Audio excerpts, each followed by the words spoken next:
22 de julio de 1991, 8 de la noche. Un hombre afroamericano se le ve corriendo despavorido semidesnudo por las frías calles de Milwaukee. Corre directamente hacia un auto de la policía y ellos se sorprenden porque lleva unas esposas en una de sus muñecas, por lo que asumen que se había escapado de algún arresto. Sin embargo, el hombre al explicarse afirma que acaba de huir del departamento de un maniático, por lo que deciden ir a investigar. La imagen de lo que los policías encontraron en aquel departamento los perseguirá el resto de sus vidas. ¿Quién vivía ahí? Ni más ni menos que Jeffrey Dahmer. Nació en Milwaukee, Wisconsin, y a los 32 años ya había sido sentenciado a 900 años de prisión por el asesinato de 17 hombres. Hay algo especialmente desconcertante en su historia, y es que a diferencia de muchos asesinos seriales, su infancia no fue tan traumática. Sus padres no eran golpeadores o violentos o fanáticos religiosos. No hubo violencia física y fue querido por sus familiares. No es que hubiera tenido la infancia perfecta, ya que sus padres peleaban mucho entre sí y se divorciaron cuando él era apenas un niño, pero tampoco era nada fuera de lo común a comparación de muchas familias de su entorno. Algo que se cree que pudo influir en la mente del pequeño fue desde antes de su nacimiento. Su madre era básicamente adicta a las pastillas antidepresivas y otros medicamentos y no la suspendió durante el embarazo de Jeffrey. Esto dio como resultado un niño sumamente enfermizo y constantemente tenía que quedarse en casa en vez de relacionarse con sus amigos. Recibía muchas visitas médicas acompañadas de dolorosas inyecciones, sufría ataques de neumonía y usaba aparatos ortopédicos en las piernas para corregir su postura. Tuvo que ser intervenido quirúrgicamente para removerle 2 hernias y a su corta edad no lograba comprender por qué tenía que someterse a una cirugía invasiva y por qué tenía que sentir ese dolor tan insoportable. A partir de ese momento, Jeffrey cambia su forma de ser. Se vuelve antipático, introvertido y visiblemente se empieza a ver afectado por las constantes discusiones de sus padres. Conforme pasan los años, los problemas psicológicos de la madre de Jeffrey empeoran. Su padre la mayor parte del tiempo estaba ausente y cuando estaba en casa lo único que hacía era pelear con su madre, así que Jeffrey aprende a guardarse sus sentimientos y pensamientos para él mismo. Era muy joven para entender y pensaba que toda esa situación era realmente su culpa.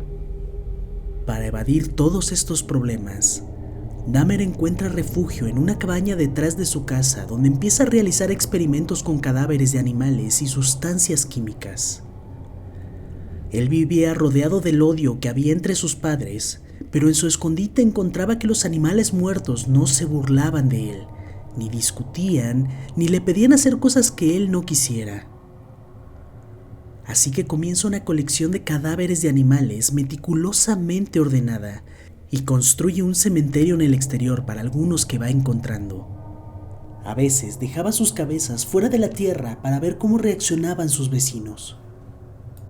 En el instituto, todos notan su extraña y poco común forma de ser.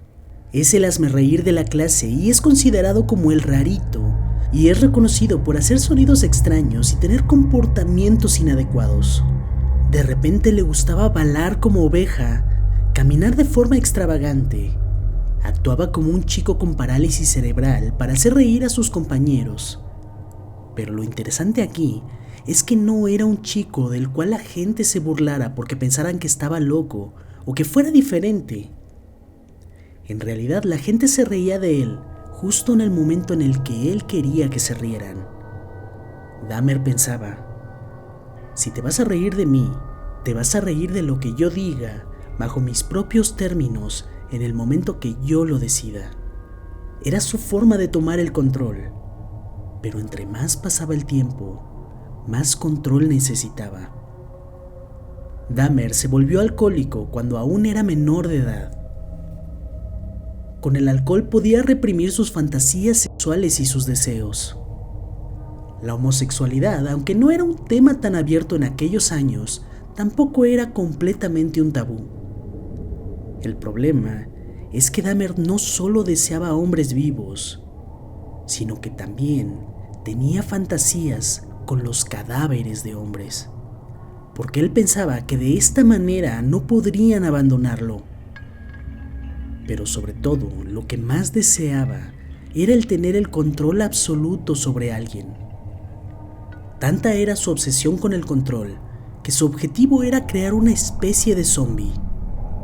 Él realmente no quería que su víctima muriera, pero que su voluntad estuviera por siempre ligada a sus deseos.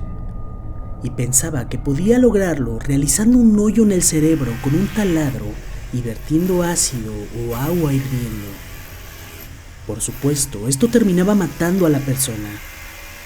Pero es sumamente perturbador el pensar que sus víctimas aún estaban vivas cuando les hacía esto.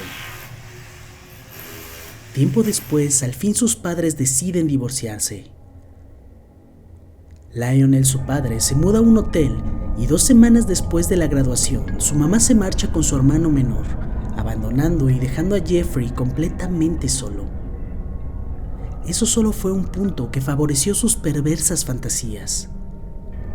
Era la primera vez que podía disfrutar de su oscuro mundo sin nadie en casa. Una mañana de domingo, Dahmer, como siempre acostumbraba, salió a dar un paseo en su auto para buscar alguna víctima con la cual realizar todas sus fantasías creadas en su mente por tanto tiempo. Lamentablemente, ahí estaba Steven Hicks, un joven de 18 años que solo buscaba que lo llevaran a un concierto para reunirse con su novia y amigos. Dahmer se ofrece a llevarlo, pero antes lo lleva a casa y le invita un par de cervezas. Steven, al ver que Dahmer le había mentido y que no lo llevaría, decide irse. En ese momento se desencadenó una furia que había estado oculta por mucho tiempo al sentir que Steven lo estaba abandonando. Toma una pesa de 5 kilogramos y lo golpea tan fuerte como puede en la cabeza. Steven queda aturdido pero no inconsciente, y al intentar defenderse, Dahmer lo estrangula con la misma pesa y Steven termina muriendo. Hasta la fecha, los restos de Steven Hicks no han aparecido porque Dahmer lo desmembró. Se tomó el tiempo de separar la carne de los huesos, los cuales después pulverizó y esparció por todo su jardín, y después disolvió lo que quedaba en ácido. Y así es como comienza su vida de asesino serial. Pero lo más perturbador de este caso es que fue analizado por expertos psicólogos y psiquiatras, y lo que hallaron en la mente de Dahmer no tiene sentido para la ciencia. Su comportamiento pareciera el de una persona normal. Es escalofriante ver cómo se desenvolvió durante las entrevistas, en donde podemos ver cómo era una persona inteligente, que sabía perfectamente lo que hacía y sabía que eso estaba mal. Él describe su atroz acto como una enfermedad. Dahmer dice que su móvil nunca fue el odio. Lo único que él quería era tener control absoluto sobre alguien que además le atrajera físicamente. Dahmer no se sentía bien con los asesinatos, pero sentía que era algo que debía hacer, como si fuera un adicto y él lo quisiera dejar. De hecho, pasó 9 años luchando en contra de esta adicción, pero no pudo lograrlo. Y al final, ¿qué encontraron los policías en aquel departamento 213 de Milwaukee?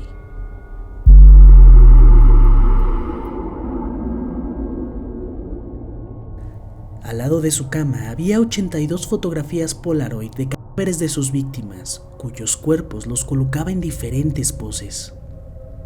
Al abrir el refrigerador, se desataría el horror. 3 cabezas enteras y una jarra llena de alcohol con manos cercenadas. En la esquina de su recámara había un barril de plástico con torsos humanos de sus víctimas disueltos en químicos. Dahmer fue encerrado y se salvó de la pena de muerte, ya que en Milwaukee no aplica, aunque en palabras del propio Dahmer es algo que hubiera deseado. La estadía del asesino en prisión duraría solo 4 años encerrado, hasta que un recluso lo mató a golpes con una barra del gimnasio de la prisión. En el interrogatorio afirma que mientras lo golpeaba, Jeffrey no dijo nada y no hizo ningún sonido, como si ya hubiera aceptado de antemano que merecía aquel doloroso final. Como un amante del terror, les puedo decir que lo peor no es lo que vemos, sino aquello que aún no hemos visto. Solo queda imaginar cuántos asesinos igual o peores que Dahmer están ahora mismo allá afuera, haciéndose pasar por personas comunes y corrientes, asistiendo a sus trabajos día con día, yendo a la iglesia los fines de semana y a reuniones con sus amigos, esperando la noche para revelar su verdadera naturaleza. Así que no confíen en nadie, por muy amigable e inofensivo que les parezca, porque un solo error y podrían despertar en el sótano de un asesino serial. Si te gustó el video, regálame un super like y por favor no olvides suscribirte y activar la campanita para que YouTube te recuerde cuando suba un video nuevo. Y si quieres continuar con el terror, suscríbete a mi nuevo canal Enigmation Historias, en el que estaré narrando creepypastas, leyendas urbanas y más historias perturbadoras. Te dejo el link en la descripción. Vamos a hacer crecer esta comunidad de amantes del terror y las historias oscuras. Muchísimas gracias y muy buenas noches.